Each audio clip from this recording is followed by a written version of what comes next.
Olá, bem-vindo ao primeiro Atualize, Brasil e o Mundo numa perspectiva crítica. Eu sou o professor Matheus, professor de Sociologia do Colégio Zezão, do José Ferreira, né, para aqueles menos íntimos. E hoje eu conto aqui com uma convidada muito especial, a Emiliana. Vou deixar ela se apresentar aí, daí a gente vai conversando com mais calma aí. Oi, gente, eu sou Emiliana, sou graduanda em Ciências Sociais pelo Unesp, ex-aluna aí do colégio. Estou muito feliz de estar participando aqui hoje. Bem-vindo, é um prazer ter você aí com a gente. E vamos, antes de começar o nosso assunto, que é um assunto extremamente importante, extremamente cheio de nós aí para a gente discutir e tudo mais, vamos conversar um pouquinho da onde vem o Atualize, e vamos pensar um pouco com essa trajetória para a gente chegar nesse espaço que a gente compõe hoje. O Atualize não é um projeto de agora, ele toma essa cara agora, mas ele é um projeto que se inicia lá com um espaço chamado Leituras Orientadas, no qual a Emiliana participava lá no projeto, lá como aluno naquele momento, né? Que engraçado, antigamente como aluno, agora aí como colega de trabalho, né? Mas ela participou desse espaço como aluna e tinha esse espaço tinha como objetivo fazer a leitura de textos clássicos aí da sociologia e da filosofia e debater com os meninos, principalmente aí com o objetivo de municiá-los aí para o vestibular, aí, já que o vestibular muitas vezes dá fragmento desses textos, toda uma dificuldade que existe da leitura desses textos mesmo.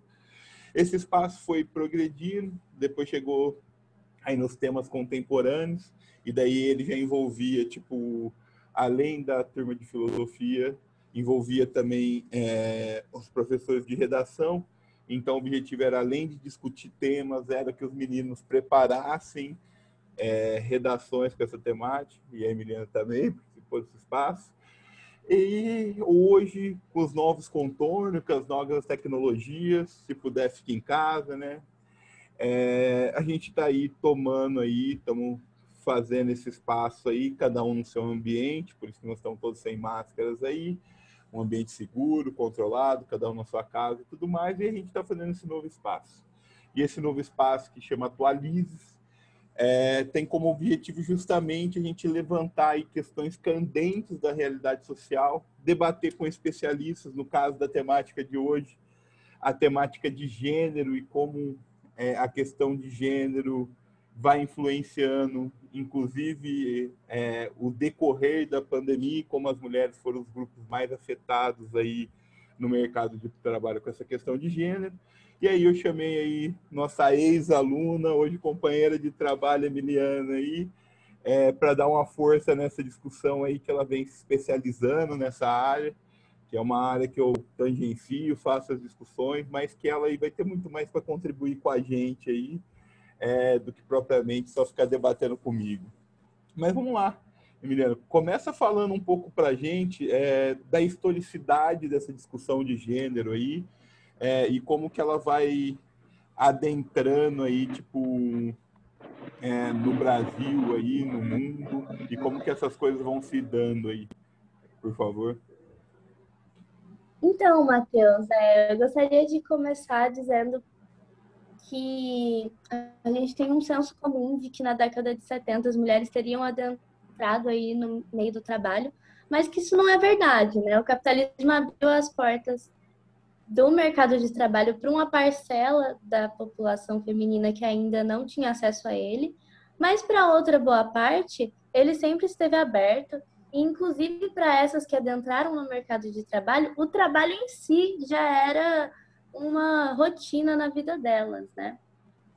Agora, no período de pandemia, a gente retoma esse assunto, porque, como diz a Simone de Beauvoir, né? É uma filósofa que eu gosto muito, uma teórica social. Basta uma crise política para que nossos direitos como mulher sejam repensados. Então, acho que é um bom momento para a gente tocar nesse assunto. A gente está sempre vigilante e retomando a nossa história. E eu acho muito interessante, né? O pessoal fala assim, as mulheres entram no mercado de trabalho, tipo, na década de 70. Vamos pegar só alguns momentos, tipo, quando você tinha campanha de guerra na Antiguidade Clássica, quem que tocava, tipo, as cidades, as produções, assim por diante. Mas nem vamos dar para fazer essa retomada histórica também, porque senão a gente ia ficar aí conversando aí, tipo, muito tempo aí, e o pessoal ia cansar de ver nossa cara aí, né, brincando com isso, né? Mas é isso, eu acho que talvez a questão crucial, né, não não é a única, mas eu acho que a gente precisa conversar como que tá, ou como está se efetivando nesse momento específico a condição da mulher, né? E aí a provocação desse tema, né? Eu acho que é muito feliz essa citação que você traz, que realmente lembra a gente de uma coisa que sempre está candente, em todos os momentos de crise, sempre aquela que normalmente já é mais explorada, aquela que é mais submetida, essas coisas voltam à tona a todo momento e agora não é diferente, né? Daí, Emiliana, você podia pensar aí em falar um pouco para a gente de uma coisa que pega muito, que diz respeito, tipo, às relações de trabalho feminina para além do espaço de trabalho formal. Aquele trabalho feito pelas mulheres no espaço de casa, essa outra rotina que normalmente sobrecarrega o trabalho tipo feminino, que sobrecarrega a mulher muito mais do que tipo a nós homens aí. Hoje em dia a gente fala em 3 jornadas de trabalho, né?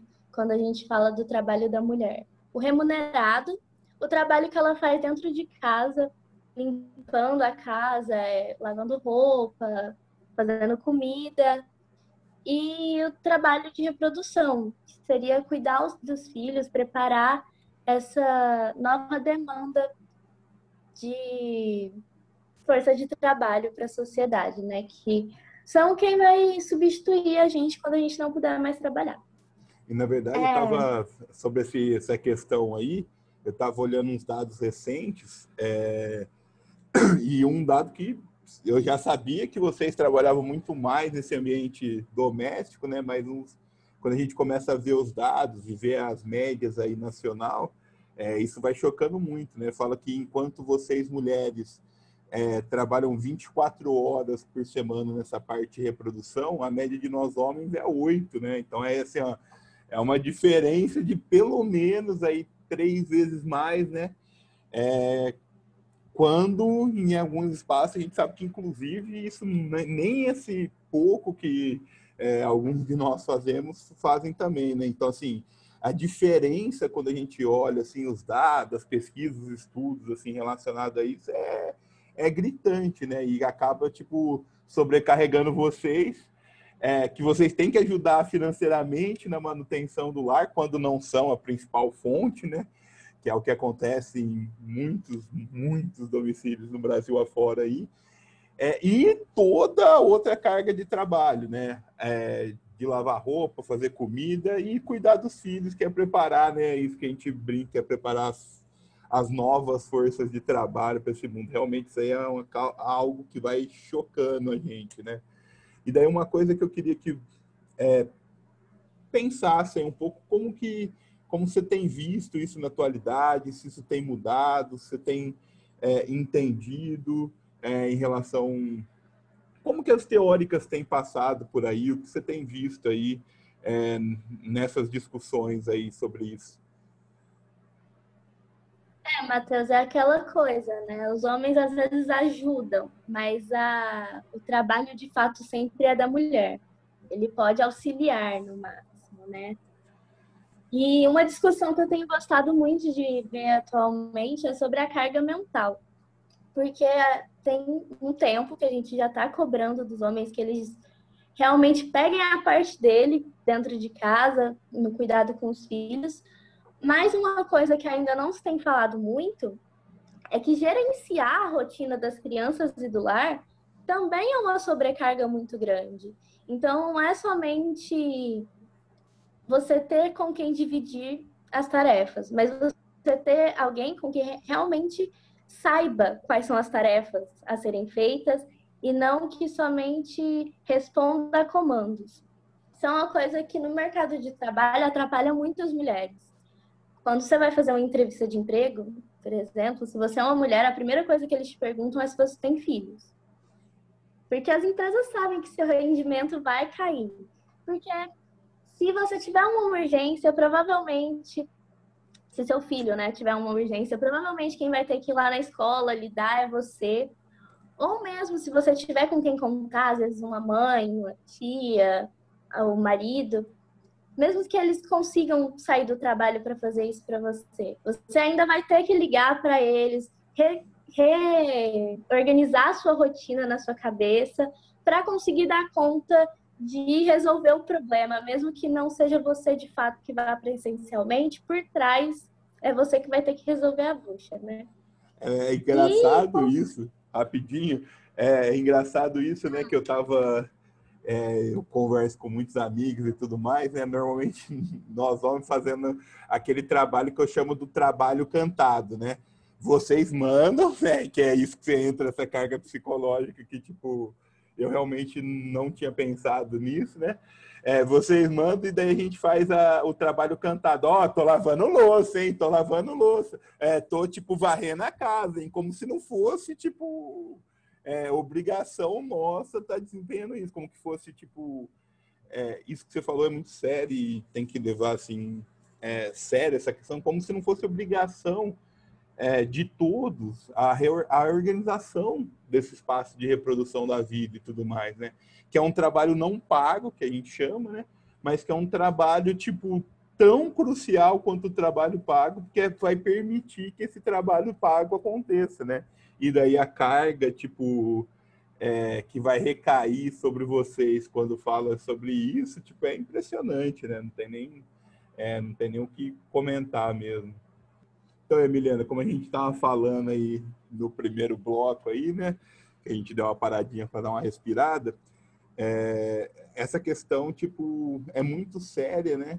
E como que tem ficado isso, tipo, com a questão da pandemia? Porque me parece, pelos estudos recentes que saíram, aí, os recentes relatórios aí, não sei se todo mundo tem acompanhado, isso aí tem ficado ainda mais sobrecarregado e acaba sendo vocês, mulheres, que têm sofrido aí as primeiras demissões, os primeiros impactos mais diretos a respeito da pandemia. Confere essas informações? Como que tá? Confere, Matheus. Conciliar essas 3 jornadas nunca foi fácil, né? Aí agora que as escolas não estão podendo abrir, é mais difícil ainda, porque o período ali que a mulher tinha para o trabalho remunerado dela, que seria teoricamente exclusivo, porque a criança estaria ali nos cuidados de outra pessoa, não está correndo, porque a criança agora precisa ficar em casa, como todos nós.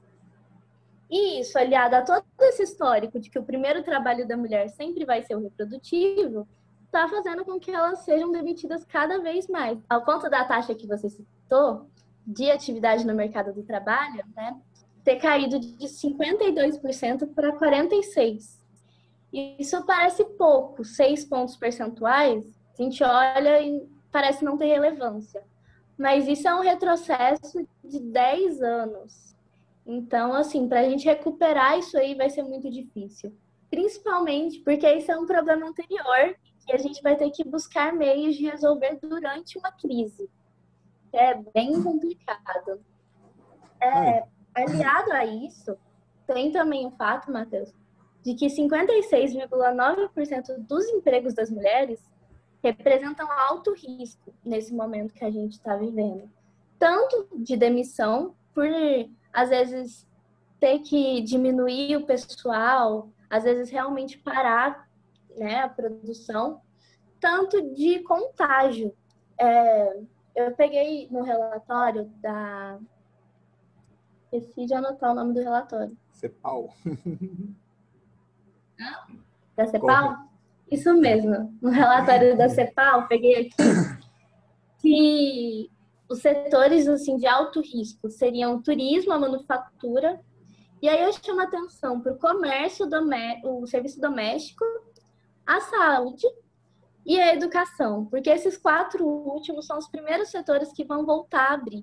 Foram os primeiros que tiveram uma redução, mas é os que estão voltando aí, né? Porque são serviços essenciais. Tem uma coisa que o pessoal, tipo, não pensa, né? quando vai vendo essa pirâmide ou essa estrutura da dinâmica, né? E para aqueles que trabalham, essa questão do trabalho, isso é muito claro, mas para a maioria das pessoas não, que as mulheres ocupam, na sua maioria, o setor de serviço. E qual que foi o setor que foi mais atingido? Foi justamente o setor de serviço. Então, assim, além de tudo isso que você estava chamando a atenção, dessa sobrecarga, de um monte de coisa, o setor de serviço, que é o setor que tem sido mais, que tem tido os maiores impactos nesse momento, seja no Brasil ou no mundo afora, e ocupa uma grande parte da força de trabalho dele, é o setor feminino. E daí, de novo, mais uma vez, mais um elemento que piora ainda mais essa condição da mulher, essa condição de, como o trabalho tem impactado, né, a vida feminina. E uma outra coisa que eu estava olhando também é a questão da informalidade, né? A mulher que, produz o salgado para um bar, a mulher que vende outro, que é outra coisa que também não tem pouco discutido no Brasil, né? Eu achei muito engraçado que recentemente a galera falando, tinha os invisíveis. Invisíveis para quem, né? Quando estava se referindo a um setor da força de trabalho brasileira. E dentre esses supostamente invisíveis, né? O que você via é que grande parte desse setor, assim, dado do próprio Caixa Econômica lá, né? Eram mulheres. E não eram só, mulheres. Eram mulheres que, via de regra, ainda sustentavam a sua família sozinhas, sem nenhum às vezes até sem vínculo bancário e o caramba quatro, que estavam aí na luta para sustentar suas famílias, seus filhos e assim por diante, né? Então, realmente, essa questão, eu estava lendo esse relatório aí da CEPAL, né? E outros trabalhos relacionados a isso, que eu sou da Sociologia do Trabalho, né? Realmente vai deixando a gente ainda mais em choque.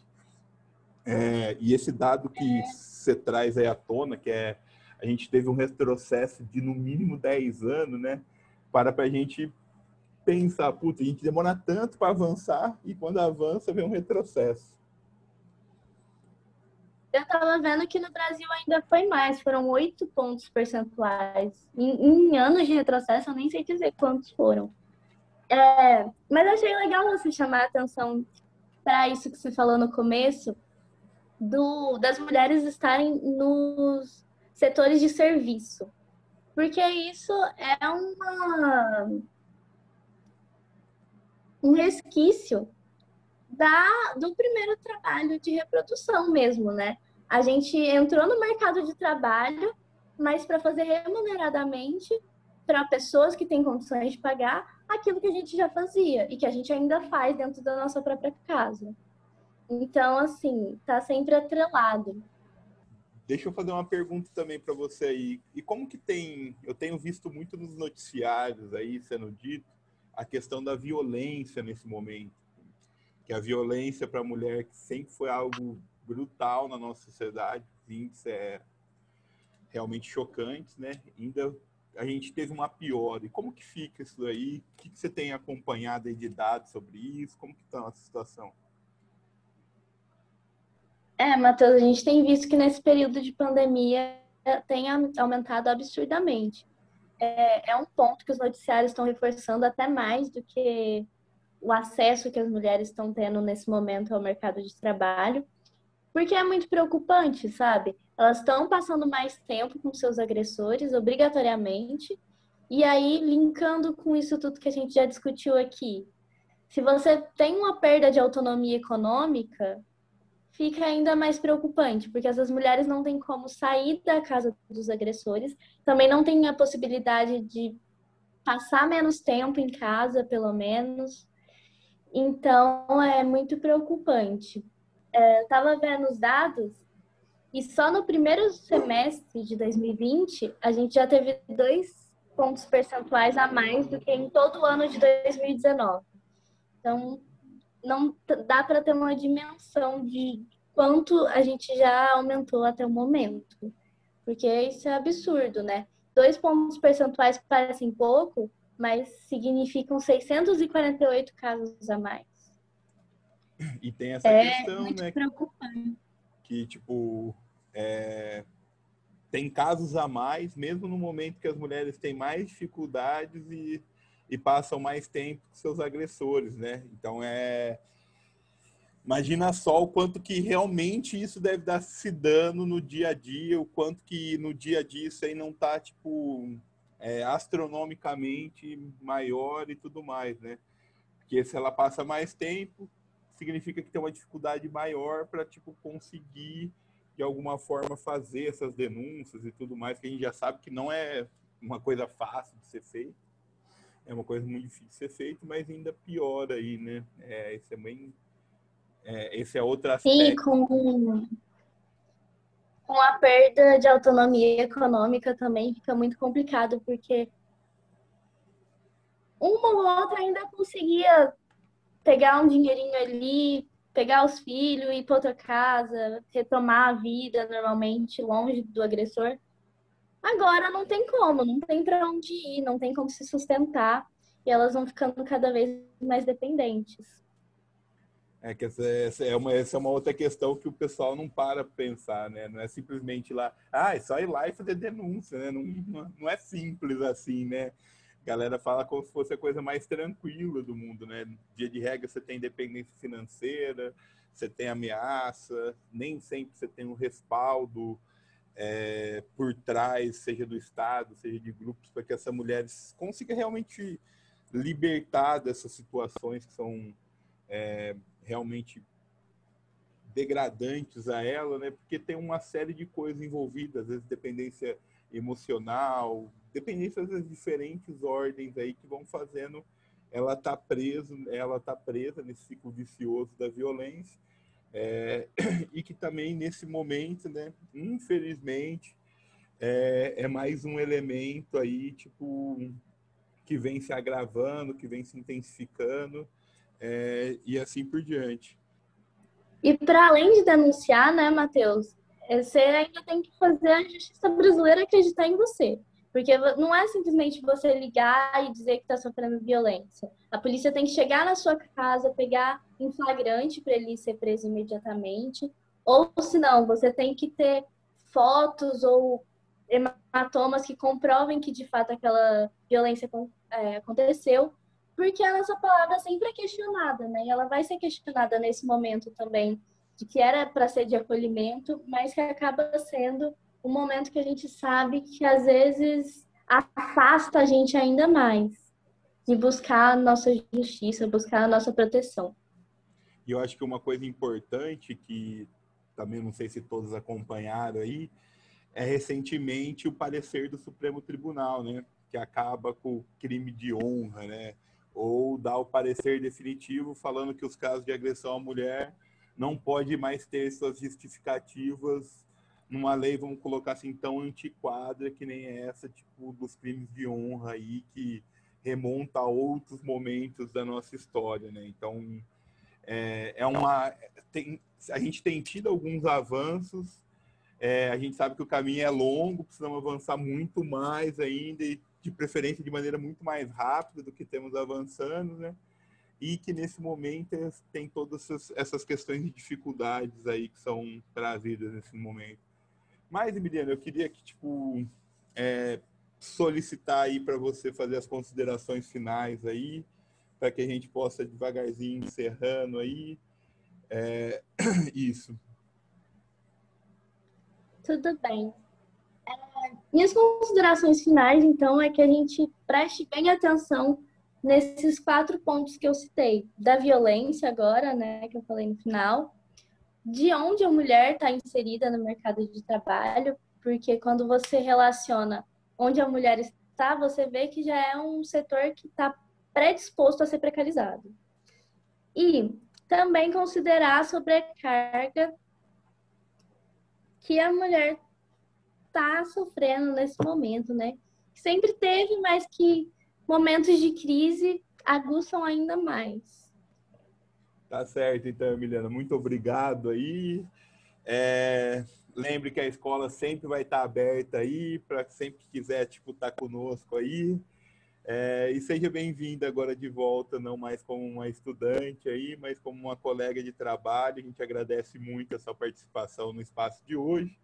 E a gente vai terminando aí esse primeiro Atualize-se aí. E esperamos que vocês tenham gostado aí. As dúvidas ficam para o chat, vão ficando para outros espaços de conversa que a gente continuará fazendo. Abraço para todo mundo, até a próxima. Tchau.